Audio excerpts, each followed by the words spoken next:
1000 বছরের পুরনো একটা দামি স্বর্ণের মূর্তি যেটা রয়েছে অ্যামাজন জঙ্গলের গহীনে।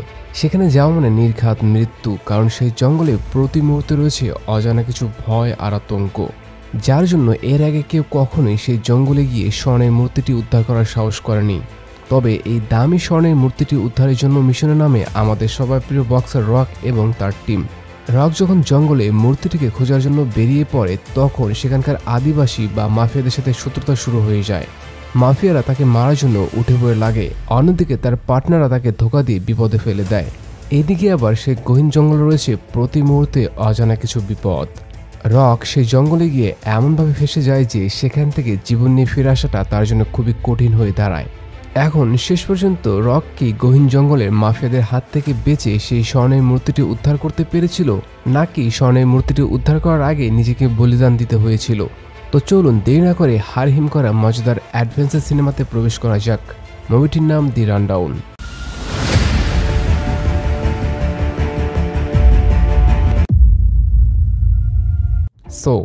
গল্পের শুরুতে সিনেমার প্রধান নায়ক রককে দেখানো হয়। রক মূলত বিলি নামের একজন ডিলারের আন্ডারে ভাড়াটে গুপ্তচর হিসেবে কাজ করে। অ্যাকচুয়ালি রকের কাজ হচ্ছে বিলি যাদেরকে টাকা ধার দিয়েছে তাদের কাছ থেকে স্বেচ্ছায় হোক বা জোর করে হোক টাকা ওঠানো। আবার কেউ যদি টাকা ফেরত দিতে না চায় তাহলে তাকে পিটিয়ে টাকা উদ্ধার করা। তো রক বর্তমানে একটা প্রাইভেট পার্টিতে এসেছে ব্রায়ান নামক একজন লোকের কাছ থেকে টাকা ওঠানোর জন্য। সে প্রথমে সুন্দর করে ব্রায়ানকে বলে, আমি তোমাকে দুইটা অপশন দিচ্ছি।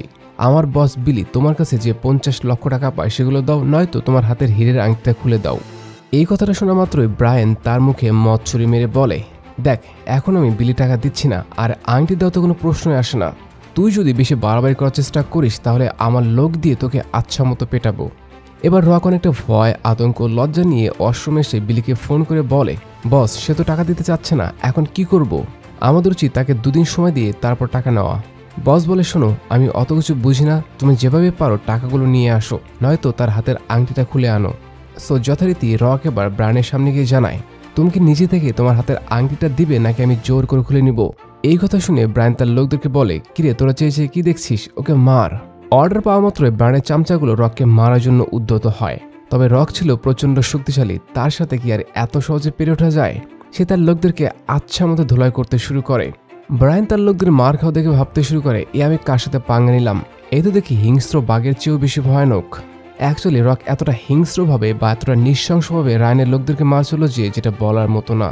এখন পরিস্থিতি খারাপ দেখে ব্রায়ান যেই না পালাতে যাবে, ঠিক তার আগে রক তাকে ধরে ফেলে হীরের আংটিটা খুলে নিয়ে জানায়, আমার সাথে তোমার পাঙ্গা নেওয়া উচিত হয়নি। এরপর থেকে আমার সাথে কোনো ঝামেলা করলে পরিণাম কিন্তু আরও খারাপ হবে। এবার রক বাইরে এসে যেই না গাড়িতে উঠতে যাবে, তখনই সামনে থেকে তার বন্ধু স্মিথ তাকে শুট করে দেয়। যদিও বুলেটের কারণে সে মারা না গেলেও সামান্য আহত হয়, আর এটাই তার জন্য কাল হয়ে দাঁড়ায়, কারণ স্মিথ তার কাছে থাকা আংটিটা নিয়ে সেখান থেকে কেটে পড়ে। এর কিছু সময় পর রক বিলির কাছে গিয়ে প্রচণ্ড রাগে জানায়, তুমি স্মিথকে কেন পাঠিয়েছিলে?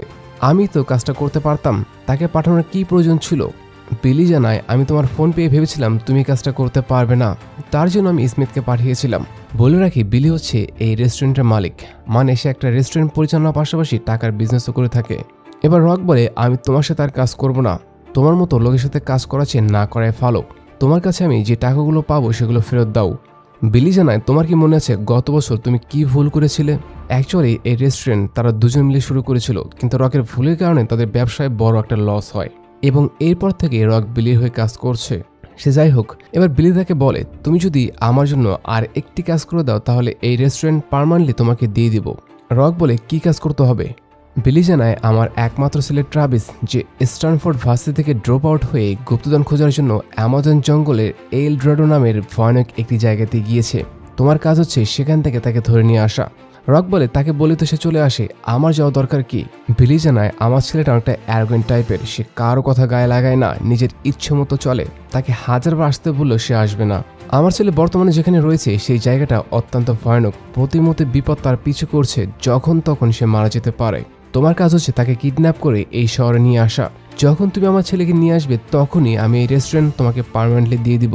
অতএব রক বিলি ছেলে ট্রাভিসকে উদ্ধারের জন্য একটা প্লেনে করে অ্যামাজন জঙ্গলে রওনা হয়। প্লেনের পাইলট জানায়, এখানে চারিদিকে অনেক বিপদ রয়েছে, যখন তখন আপনি বিপদে পড়ে যেতে পারেন, কাজেই সবসময় সাবধানে থাকবেন। তবে বর্তমানে দুঃখের বিষয় হলো আমরা যেখানে ল্যান্ডিং করব সেই রোডের উপরে কিছু গরু রয়েছে, যার জন্য আমাদের একটু রিস্ক নিয়ে ক্র্যাশ ল্যান্ডিং করাতে হবে। পাইলটের কথা শুনে রক প্রচণ্ড ভয় পেয়ে যায়। এই কোন মহাবিপদে পড়লাম, এখন তো দেখছি ট্রাভিসকে উদ্ধার করার আগে আমি নিজেই মারা যাব। সে যাই হোক, পাইলট কোনো রকমে ল্যান্ডিং করে তাদের দুজনের জীবন বাঁচায়। এরপর রক আর পাইলট আবারও একটা জিপ গাড়ি নিয়ে জঙ্গলের রাস্তা দিয়ে সামনের দিকে যাত্রা শুরু করে।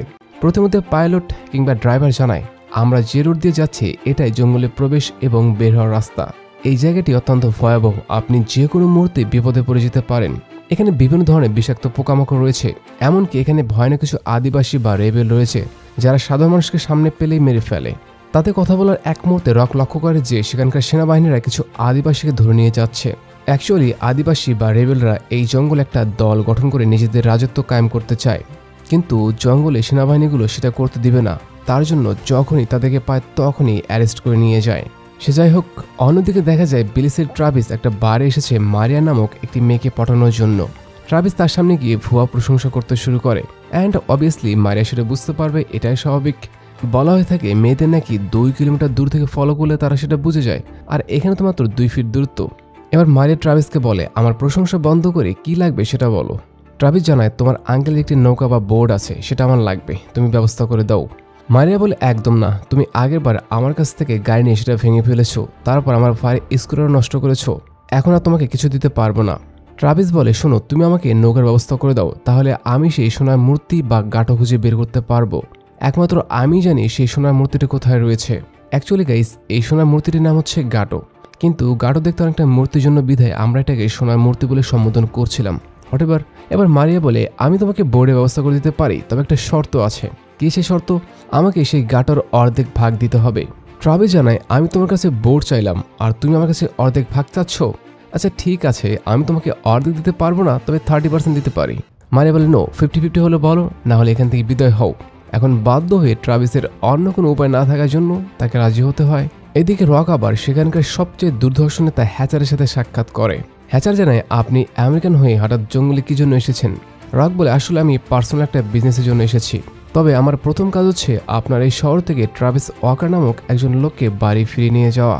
হ্যাচার ট্রাভিসের ছবি দেখিয়ে বলে আমি এই ছেলেটাকে এখানে থাকতে দিয়েছি, সচরাচর বাড়ির লোক এখানে থাকার নিয়ম নেই, তবে ট্রাভিস একটা গুপ্তধন খোঁজার জন্য এখানে এসেছে, যার জন্য সে শর্ত সাপেক্ষে থাকার অনুমতি পেয়েছে। তার সাথে আমার একটা চুক্তি হয়েছে, সে যা পাবে তার 60% আমাকে দিবে, তবে তুমি যদি আমাকে $10,000 দাও তাহলে তাকে নিয়ে যেতে পারো, এতে আমার কোনো সমস্যা নেই। অতএব রক তাকে $10,000 দিয়ে দেয় এবং বাইরে সে তার ড্রাইভারকে বলে যায় তুমি প্লেন রেডি রাখো, আমি ট্রাভিসকে নিয়ে আসছি। রক চলে গেলে আমরা হ্যাচারের একটা রহস্যজনক পৈশাচিক হাসি দেখতে পাই। অ্যাকচুয়ালি হ্যাচার খুবই জঘন্য টাইপের একজন মানুষ। সে সাধারণ মানুষকে দিয়ে অমানবিক পরিশ্রম করিয়ে স্বর্ণ উত্তোলন করায়। কেউ যদি তার বিরুদ্ধে প্রতিবাদ করে তাহলে সে তাদেরকে মেরে ফেলে। স্বর্ণ উত্তোলন করার সময় মাটির অনেক গভীরে খনন করতে হয়, যেটা খুবই কঠিন একটা কাজ। অনেক সময় দেখা যায় খনিতে কাজ করতে গিয়ে মাটি চাপা পড়ে অনেকে মারা যাচ্ছে, অথবা ঠিকমতো খাবার না পেয়ে কাজ করতে গিয়ে অনেকেই অসুস্থ হয়ে ধুকে ধুকে মারা যাচ্ছে। অ্যাট লাস্ট তারা যখন স্বর্ণ নিয়ে উপরে আসতে ধরে তখনও অনেক লোকই সেখান থেকে পড়ে মারা যায়। এত মানুষের মৃত্যু হ্যাচারের কাছে কিছুই মনে হয় না, তার কাছে টাকা আগে, মানুষের জীবন পরে। আসলে মানুষের যখন নীতি নৈতিকতা মনুষ্যত্ব নষ্ট হয় তখনই তাদের আচরণ এমন উন্মাদ টাইপের হয়। তো যাই হোক, এরপর রক তার গাড়ি নিয়ে একটা বারে চলে আসে। রক বাড়ির ভিতরে প্রবেশ করে মারিয়াকে ট্রাভিসের বর্ণনা দিয়ে বলে সে তার বিষয়ে কিছু জানে কিনা বা সে তাকে দেখেছে কিনা। এই সময় সেখানে আবার সৌভাগ্যবশত ট্রাভিসে চলে আসে। রক তাকে বলে আরে স্যার, আপনি দেখি রকের চেয়ে বেশি ফাস্ট, আমি খোঁজার আগে আপনি চলে এসেছেন। স্যার তো চলুন নিজের শহর লস অ্যাঞ্জেলসে ফিরে যাওয়া যাক। শোনো, আমি তোমাকে 2টা অপশন দিচ্ছি। অপশন এ কোনো ঝামেলা, রক্তপাত, হাড্ডি ভাঙা ছাড়া যেতে ইচ্ছুক, নাকি অপশন বি তোমাকে পিটিয়ে নিয়ে যাব। ট্রাভিস বলে আমি অপশন সি নিচ্ছি। রক জানায় এখানে তো 2টা অপশনই আছে, আরেকটা কই থেকে আসলো। এখন ট্রাভিস চালাকি করে রককে মারার চেষ্টা করে, কিন্তু কোনো লাভ হয় না। উল্টো রক তাকে পিটুনি দিয়ে বন্দি করে নেয়। এবার রক তার হাতে হ্যান্ডকাফ লাগিয়ে যখনই সেখান থেকে যেতে শুরু করে ঠিক তখনই হ্যাচা তার দলবল সহকারে দরজার সামনে হাজির। রক তাকে দেখি বলে হঠাৎ আপনি এখানে কেন? সে বলে আমার নাম হচ্ছে হ্যাচার আর আমার কাজই মানুষকে ধোঁকা দেওয়া। আমি ট্রাভিসকে এখান থেকে যেতে দেবো না, কারণ সে জঙ্গলে মূল্যবান কিছু একটা খুঁজে বেড়াচ্ছে। সেটা একবার পেয়ে গেলে আমরা দুজনে আরও বেশি টাকার মালিক হব। রক জানায় কিন্তু আমি আপনাকে ট্রাভিসের জন্য $10,000 দিয়েছি। হ্যাচার বলে শোনো, এটা আমার এলাকা, আমি এখানে যা বলবো তাই হবে। তুমি যদি জানে বাঁচতে চাও তাহলে এখনই ট্রাভিসকে রেখে এই স্থান ত্যাগ করো। তবে রক তার কথা মানতে রাজি নয়। সে যেভাবে হোক ট্রাভিসকে সাথে নিয়ে যাবে। তো এই ঘটনাকে কেন্দ্র করে রক এবং হ্যাচারের বাহিনীর সঙ্গে প্রচণ্ড লড়াই শুরু হয়ে যায়। শত্রুরা দেদারসে গুলি করে রককে মারার ট্রাই করছিল, কিন্তু এতেও কোনো লাভ হয় না। রক তাদেরকে ধাঁধা দিয়ে এক একে সবাইকে আহত করে ফেলে। এখানে আমরা দারুণ একটা জিনিস জানতে পারি যে রক কখনোই বন্দুক ব্যবহার করতো না। কিন্তু কেন? আমরা এই প্রশ্নের উত্তর একটু পরে জানতে পারবো, প্রবলেম নেই। সে যাই হোক, রক তাদের সবাইকে মেরে সেখান থেকে ট্রাভিসকে নিয়ে বেরিয়ে পড়ে।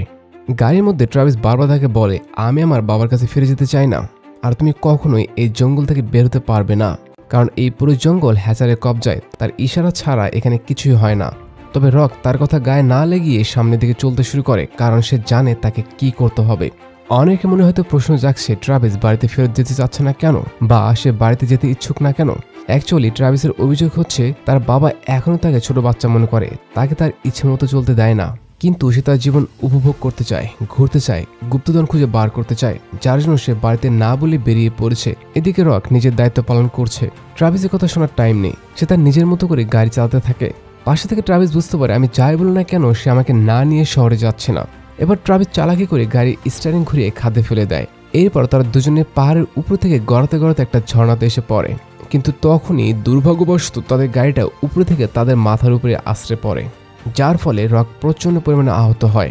এদিকে ট্রাভিস এই সুযোগে তার কাছ থেকে চাবি নিয়ে তার হাতগড় খুলে সেখান থেকে পালাতে শুরু করে। তবে কিছুক্ষণ পরে তার পিছনে থেকে রক জানায়, স্যার খামাখা দৌড়িয়ে লাভ নেই, পালাতে পারবে না, তার চেয়ে বরং ওখানে বসে রেস্ট করো। অ্যাকচুয়ালি রকের প্রচুর পরিমাণে হিলিং পাওয়ার রয়েছে, অর্থাৎ সে ব্যথা পেলে খুব দ্রুত সুস্থ হয়ে যায়। তো যাই হোক, জঙ্গলের ভিতরে ট্রাভিস বিভিন্ন কায়দায় বিভিন্ন ভঙ্গিমায় রককে মারার চেষ্টা করে, কিন্তু সে উল্টো নিজেই মার খায়। আসলে এই সিনগুলো হেভি ফানি ছিল। ট্রাভিস যতবারই রককে মারতে এগিয়ে যায় ততবারই সে বেদম পিটা খেয়ে মাটিতে পড়ে যায়, এবং পরিশেষে রক তার হাতে হ্যান্ডকাপ পরে সেখান থেকে আবারও যাত্রা শুরু করে।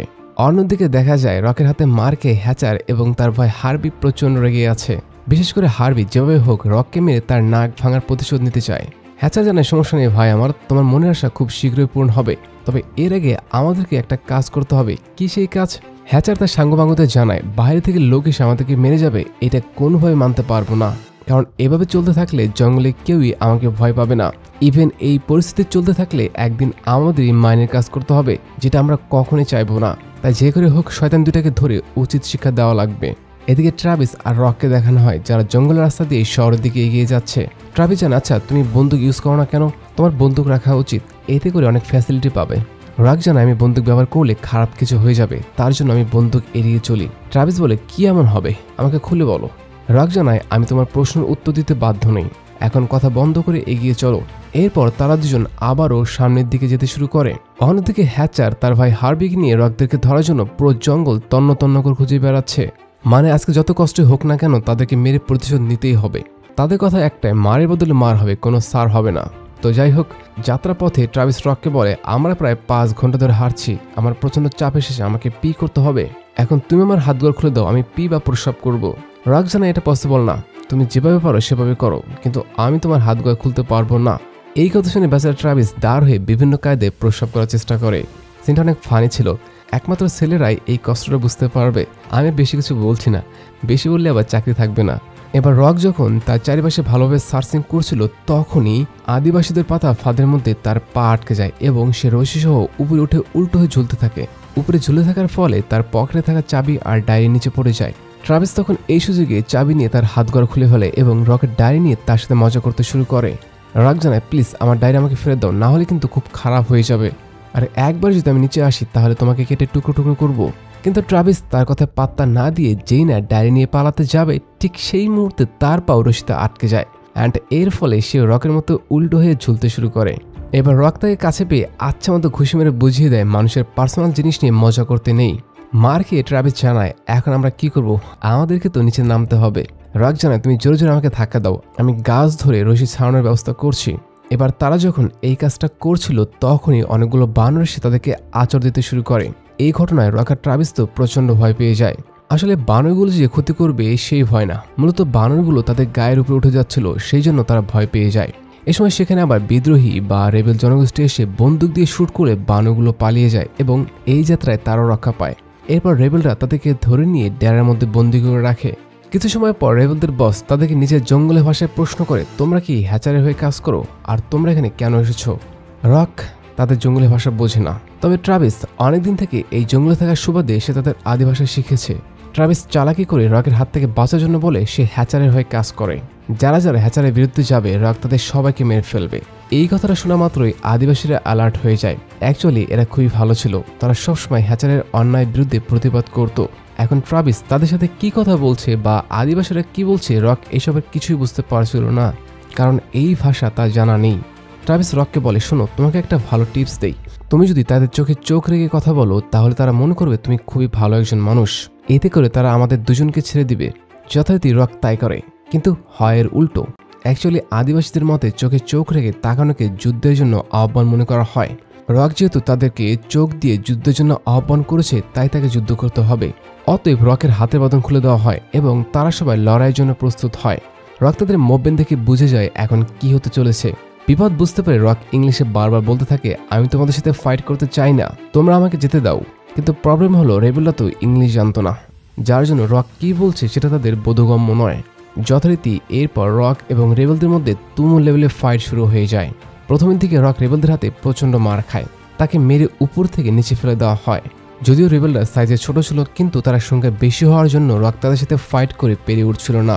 রেবেলরা তার চারপাশ থেকে তাকে বিভিন্নভাবে অ্যাটাক করতে শুরু করে। রক বারবার তাদেরকে বোঝানোর চেষ্টা করছিল, আমি তোমাদের সাথে ফাইট করতে চাই না, আমি তোমাদের শত্রু নই। ইভেন রক তাদেরকে আঘাত না করে শুধু ডিফেন্ড করছিল, কিন্তু আদিবাসীরা রকের ভাষা বা মনোভাব না বুঝে তাকে বিভিন্নভাবে অ্যাটাক করতে থাকে। এখন প্রতিনিয়ত মার খাওয়ার ফলে রকের ধৈর্যের বাঁধ ভেঙে তার প্রচণ্ড রাগ হয়। আর রক একবার রেগে গেলে কি হয় সেটা তার বলতে হবে না, সে এক এক করে তাদের সবাইকে ইচ্ছে মতো ধুলাই করতে শুরু করে।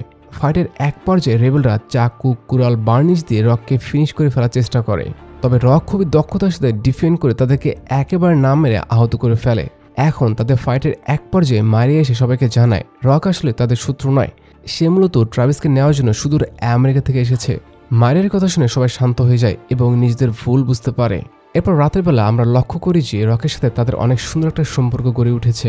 এখানে আদিবাসীদের নেতা যার নাম ম্যানিটো, সে রককে প্রশ্ন করে মাইক টাইসন আর মোহাম্মদ আলীর মধ্যে যদি ফাইট হয় তাহলে কে জিতবে। রক জানায় অবশ্যই মোহাম্মদ আলী জিতবে, কারণ তার বুদ্ধি, শক্তি, দক্ষতা তিনটি রয়েছে, আর মাইক টাইসনের শুধু শক্তি রয়েছে, যার জন্য সে তার সাথে কখনোই জিততে পারবে না। রকের উত্তর শুনে সবাই অনেক খুশি হয়, কারণ তারা সবাই মোহাম্মদ আলীর ফ্যান ছিল। এবার ম্যানিটো নিজের গলার চেইন খুলে রককে নেওয়ার জন্য বলে। যদিও রক প্রথমের দিকে নিতে চাচ্ছিল না, তবে পরবর্তীতে ম্যানিটোর সম্মানের খাতিরে চেইনটা নিজের গলায় পরে নেয়। এখন তাদের কথা বলার এক মুহূর্তে হঠাৎ করে তাদের উপরে হ্যাচারের সৈন্যরা অ্যাটাক করে বসে। তারা এলোপাতাড়ি গুলি করতে শুরু করলে আদিবাসীরা নিজেদের জীবন বাঁচানোর জন্য চারিদিকে দৌড়াতে শুরু করে, কারণ তাদের গুলির সামনে রেবেলরা কোনোভাবে টিকতে পারবে না। যদিও দুর্ভাগ্যবশত হ্যাচারের সৈন্যগুলো জঙ্গলের আনাচে কানাচে থেকে সকল রেবেলকে ধরে ধরে মেরে ফেলে। ইভেন হ্যাচার খুবই বাজেভাবে রকদের চোখের সামনে ম্যানিটোকে মেরে ফেলে। তবে রকদেরকে শুট করার আগেই সঠিক সময় তারা বোর্ডে করে পালিয়ে যায়। পরদিন সকালবেলা আমরা লক্ষ্য করি তারা তিনজন বোর্ডে করে সামনের দিকে এগিয়ে যাচ্ছে। রক পথ হারিয়ে ফেলেছে, তার জন্য সে মারিয়ার সাথে একটা ডিল করে। কি সেই ডিল? ট্রাভিস সোনার মূর্তিটি খুঁজে বের করে তাকে দিয়ে দিবে, বিনিময়ে তাকে এখান থেকে বের হওয়ার রাস্তা বলে দিতে হবে, সাথে করে সে ট্রাভিসকে নিয়ে যাবে। ট্রাভিস বলে, হ্যাঁ তোমরাই সব পাবে, আমি তো বলি পাঠা। অ্যাকচুয়ালি ট্রাভিসের কিছু করারও ছিল না, সে একার কি বা করতে পারে। অন্যদিকে দেখা যায় হ্যাচারের লোকেরা তাদেরকে জঙ্গলের চারিদিকে খুঁজে বেড়াচ্ছে।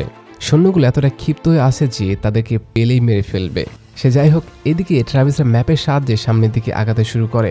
এখন মারিয়া রককে জিজ্ঞাসা করে, তুমি এখানে কেন এসেছো? তোমার তো এখানে আসার কথা না, তোমাকে দেখে ভালো মানুষ মনে হচ্ছে, তো হঠাৎ এমন ভয়ানক জঙ্গলে আসার কারণ কি? রক জানায়, আমি আসলে ছোট থেকেই অনেক গরিব অবস্থায় বড় হয়েছি, আমাকে দেখার কেউ ছিল না, যার জন্য আমি অনেক অন্যায় কাজে জড়িয়ে পড়েছিলাম। আমার নিজের ভুলের কারণে আমার রেস্টুরেন্টটা হারিয়ে ফেলেছি। এখন যদি আমি ট্রাভিসকে ফিরিয়ে নিয়ে যেতে পারি তাহলে তার বাবা আমাকে আমার রেস্টুরেন্ট ফিরিয়ে দিবে। রেস্টুরেন্ট ফিরে পেলে আমি আর কখনোই এইসব অন্যায় কাজ করব না। রকের কথা শুনে মারিয়া বুঝতে পারে সে আসলে খুবই ভালো মনের একজন মানুষ, সে কারোর সাথে বেইমানি করতে পারবে না বা সে কারোর সাথে বেইমানি করবে না। সো এরপর তারা সবাই ম্যাপ ফলো করতে করতে সামনে এগিয়ে যায়। তারা বেশ কিছু পাহাড় অতিক্রম করে অবশেষে একটা ওলফ ডক নামে ঝর্ণার কাছে এসে পৌঁছায়। ট্রাভিস তাদেরকে জানায় ঝর্ণার মধ্যে একটি গুহা রয়েছে যেটা বাইরে থেকে দেখা যায় না, যার জন্য আমাদেরকে সাঁতার দিয়ে সেখানে প্রবেশ করতে হবে, আর সেখানে গেলেই আমরা স্বর্ণের মূর্তিটি পেয়ে যাব। অতএব তারা দেরি না করে সাঁতার দিয়ে সেই ঝর্ণার ভিতরে চলে আসে। এবার ট্রাভিস সেখানে আগুন জ্বালানো মাত্রই বিশাল এক ব্লাস্ট হয়। অ্যাকচুয়ালি সেখানে অনেকদিন থেকে মিথেন গ্যাস জমেছিল, যার জন্য এমনটা হয়েছে। তবে সৌভাগ্যবশত ব্লাস্টের ফলে তাদের কিছুই হয় না, তারা কোনো রকমে বেঁচে যায়। এখন তাদের বসে থাকলে চলবে না, তাদেরকে সামনে এগিয়ে যেতে হবে। যথারীতি তারা আবারও সামনের দিকে আগাতে শুরু করে, কিন্তু তারা সামনে অনেকগুলো বাঁশ দেখে সেখানে থেমে যায়, কারণ এই বাঁশগুলো কয়েক হাজার বছর থেকে এখানে রয়েছে। বাঁশগুলো দেখতে যথেষ্ট পুরাতন এবং ভেঙে যাওয়ার উপক্রম হয়েছে, যার জন্য এই বাঁশগুলো ভেদ করে সামনে এগিয়ে যাওয়াটা খুবই ঝুঁকিপূর্ণ হতে পারে। তো এরই মধ্যে তারা যেই না ভিতরে প্রবেশ করতে যাবে, ঠিক তখনই বাঁশগুলো ভেঙে যেতে শুরু করে। অ্যাকচুয়ালি এই বাঁশগুলো উপরে ছাদকে সাপোর্ট দেওয়ার জন্য রাখা হয়েছিল, যেমনটা রিয়েল লাইফে সাধারণ বিল্ডিংয়ে সাপোর্ট দেয় ঠিক সেরকম। এখন বাঁশগুলোকে ভেঙে যেতে দেখে রক অনেকগুলো বাঁশ সেখানে চাপ দিয়ে ধরে রাখে, যাতে সেগুলো ভেঙে নিচে না পড়ে। আর এই সুযোগে ট্রাভিস নির্দিষ্ট নিয়ম অনুযায়ী সামনের দিকে আগাতে শুরু করে। পিছনে থেকে মারিয়া আর রক তাকে বারবার বলছিল দ্রুত করো, না হলে কিন্তু আমরা সবাই বাঁশের নিচে চাপা পড়ে যাব। ট্রাভিস জানায় আমি তাড়াতাড়ি করছি, দেখি কি করা যায়। সেবার অনেক দ্রুত সামনের দিকে এগিয়ে গিয়ে কাঙ্ক্ষিত স্থানে পৌঁছে যায়। ফাইনালি সে স্বর্ণের মূর্তিটি বা গাটোর কাছে পৌঁছে যায় এবং সেটি নিজের হাতে নিয়ে নেয়। কিন্তু তখনই আবার সেখানকার বাঁশগুলো একে একে ভাঙতে শুরু করে। তবে সঠিক সময় তারা কোনো মতে জীবন বাঁচিয়ে বাইরে বের হয়ে আসে। এরপর রাতের দেশে দেখা যায় তারা তিনজন বসে কনলাবস ফল খাচ্ছে। এই ফলগুলো সচরাচর অ্যামাজন জঙ্গল ছাড়া অন্য কোথাও পাওয়া যায় না। ফল খাওয়ার এক পর্যায়ে ট্রাভিস বলে ওঠে আমি এই মূর্তিটাকে মিউজিয়ামে রাখতে চাই, এতে করে পুরো পৃথিবীর লোক আমাকে চিনবে, এর মাধ্যমে আমি অনেক খ্যাতি লাভ করতে পারবো। কিন্তু মারিয়ানা এই মূর্তিটি বিক্রি করে অনেক টাকা ইনকাম করতে চায়, যে টাকাগুলো দিয়ে তাদের গ্রামের আদিবাসীরা স্বাবলম্বী হবে এবং হ্যাচারের মাইনে কাজ করা বন্ধ করে দিবে। অ্যাকচুয়ালি সে মাইনে কাজ করা মানে এক প্রকার কষ্টে কষ্টে জীবন শেষ করে দেওয়া বা ধুকে ধুকে মরা। মায়েরা যেভাবে হোক এই গাটোটা সে একাই ভোগ করতে চায়, যার জন্য সে প্ল্যান করে তাদেরকে এই কনলাবস ফল খেতে দিয়েছে। অ্যাকচুয়ালি এই ফলটা কোনো মানুষ খেলে 6 ঘন্টার জন্য প্যারালাইজড হয়ে পড়ে, মানে আগামী 6 ঘন্টা তার কোনো হুঁশ থাকবে না। আনফর্চুনেটলি ট্রাভিস এবং রক যেহেতু এই ফলটা খেয়েছে, তার জন্য তাদেরও মতিভ্রম হতে শুরু করে। তারা দুজন সবকিছু দেখতে পাচ্ছিল, আবার শুনতেও পাচ্ছিল, তবে কিছু করার শক্তি ছিল না। এখন মারিয়া পালিয়ে যাওয়ার সময় জঙ্গল থেকে বের হওয়ার রাস্তাটা তাদেরকে বলে যায়। অ্যাকচুয়ালি মারিয়া এখানে একটা বেমানি করলেও সে একজন ভালো মানুষ বটে, কারণ সে নিজের স্বার্থে বেমানি না করে কিছু মানুষের স্বার্থের জন্য বেমানি করেছে, সেই হিসেবে আমরা তাকে ভালো বলতেই পারি। সে যাই হোক, পরদিন আমরা লক্ষ্য করি হ্যাচারের লোকেরা মারিয়া, রক এবং ট্রাভিসকে ধরার জন্য তন্ন তন্ন করে জঙ্গলের আনাচে কানাচে খুঁজে বেড়াচ্ছে। তাদের চোখে মুখে প্রতিশোধের আগুন জ্বলছে, একবার পেলেই একেবারে মেরে ফেলবে। তাদের ঠিক অপর পাশের জঙ্গল দিয়ে মারিয়া তাদের গোত্রের কাছে ফিরে যাচ্ছে। অন্যদিকে রক ট্রাভিসের সাথে নিয়ে তাদের প্রাইভেট জেটের কাছে চলে আসে। তাদেরকে দেখা মাত্রই ড্রাইভার বা পাইলট বলে ওঠে আমার জিপ গাড়ি কোথায়।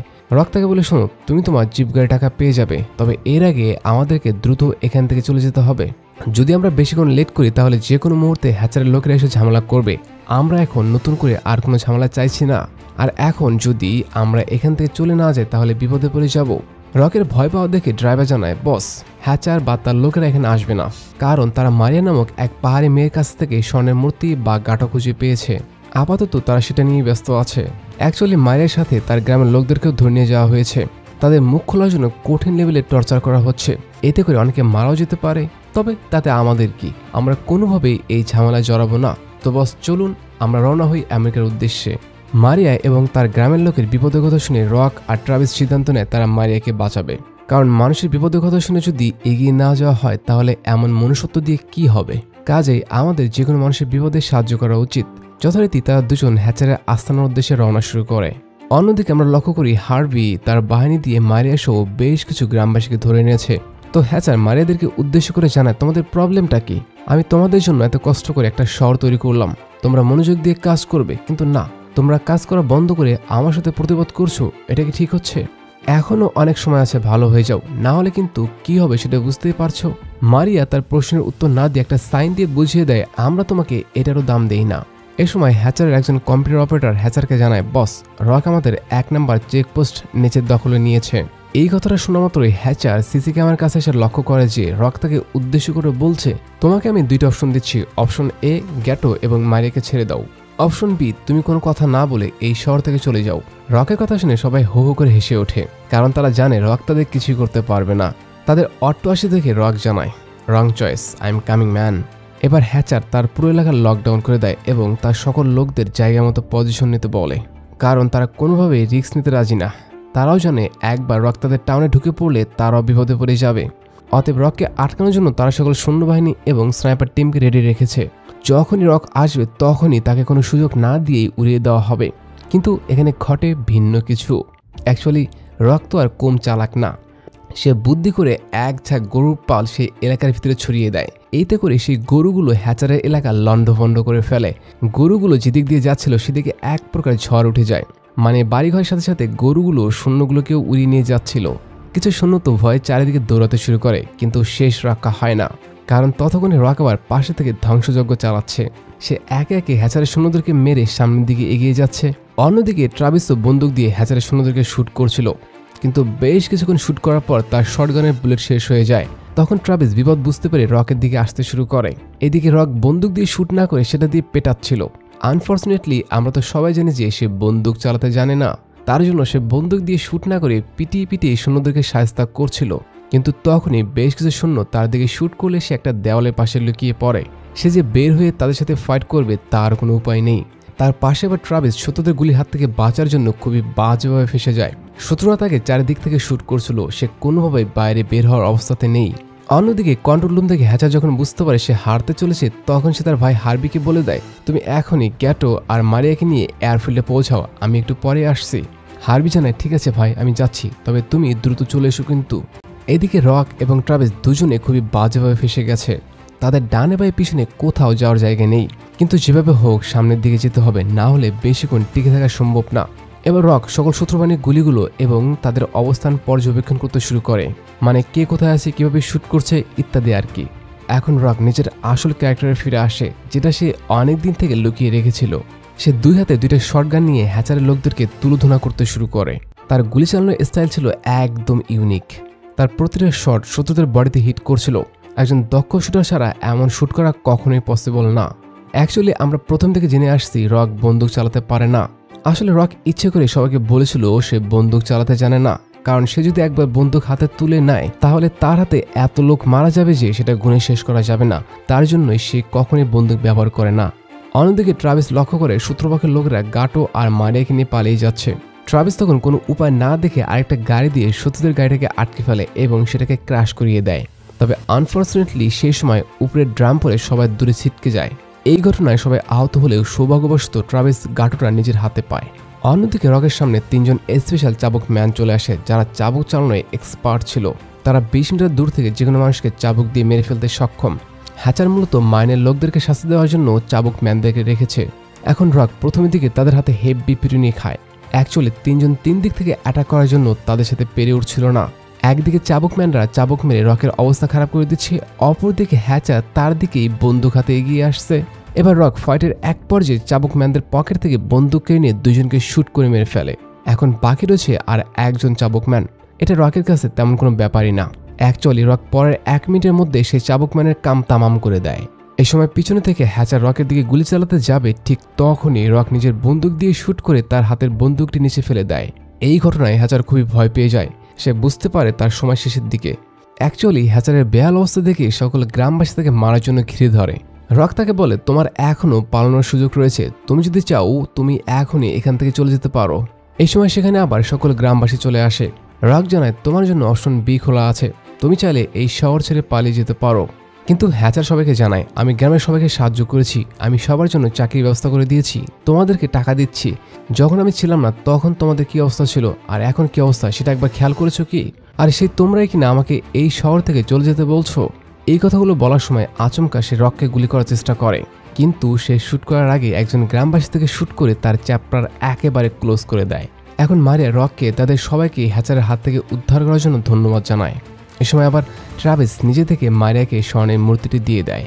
মানে ট্রাভিস এখন পুরোপুরি ভালো হয়ে গেছে, তার মধ্যে মনুষ্যত্ব বোধ চলে এসেছে।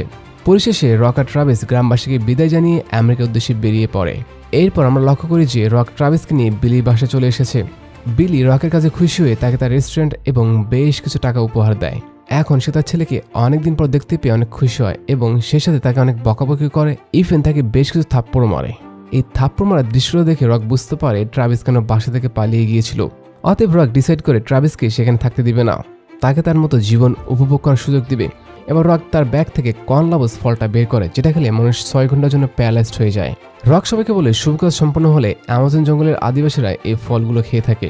যেহেতু আমরা একটি ভালো কাজ সম্পন্ন করেছি সেহেতু আমাদের সবার এই ফলটা খাওয়া উচিত। যথারীতি এই ফল খাওয়া মাত্রই সেখানকার 3 জন ব্যক্তি প্যারালাইজড হয়ে পড়ে। আর এই সুযোগে রক ট্রাভিসকে নিয়ে বাইরে চলে আসে এবং দ্রুত গাড়িতে উঠতে বলে। কারণ তাদেরকে নতুন আরেকটা মিশনে যেতে হবে, কিন্তু কী সেই নতুন মিশন? সো এমন একটা রহস্য রেখে সিনেমার এন্ডিং হয়ে যায়। মুভিটা আমার কাছে মোটামুটি বেশ ভালোই লেগেছে, বিশেষ করে ট্রাভিসের জন্য আমার ভালো লেগেছে। সে আগে স্বার্থপর হলেও পরবর্তীতে সে নিজের ভুলটা বুঝতে পারে এবং সে গাঁটোটা মারিয়াকে দিয়ে দেয়। সো এই ছিল দি রানডাউন মুভির ফুল এক্সপ্লানেশন। মুভিটি সম্পর্কে আপনার কোনো অপিনিয়ন থাকলে কমেন্ট বক্সে জানাতে পারেন। আজকের মধ্যে এখানে বিদায় নিচ্ছি, দেখা হচ্ছে নেক্সট ভিডিওতে। সবাই সুস্থ থাকবেন, সুন্দর থাকবেন, আল্লাহ হাফেজ, বাই বাই।